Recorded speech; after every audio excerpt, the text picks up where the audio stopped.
has the President made additional foreign leader calls today? Has he spoken to President Zelensky since their call last evening?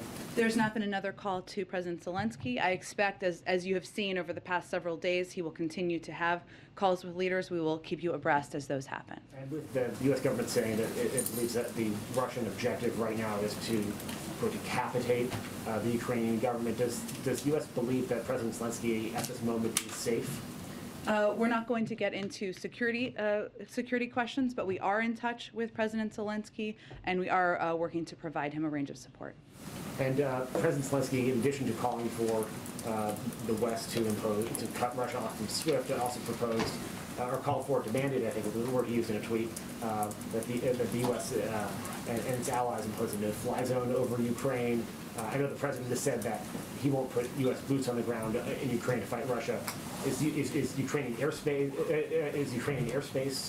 in play? Is that something that is subject of any discussions? We've certainly seen his tweet or his request via tweet, but I don't have an update on that request. Is that's not off the table? The no-fly zone's not off the table. Again, I don't have any update on this point in time or status of the discussions. Go ahead. Thanks. Just a follow-up on troops fast and a few cyber questions. Sure. Do you expect NATO to call up a major response force, and how many U.S. troops could be called to help in that effort? That's really up to NATO. As you know, we have a number of troops, thousands of troops that are on call, but that is a decision to be made by the NATO alliance. And the president said, if Putin pursues cyber attacks against our companies, our critical infrastructure, we are prepared to respond.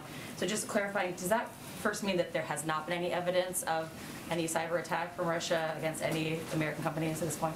Not that we have identified or attributed at this point in time.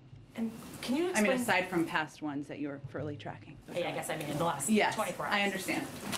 And can you explain more of the White House's thinking on kind of this debate in Washington about whether a cyber attack against a NATO ally would trigger an Article 5 response, a response from the alliance?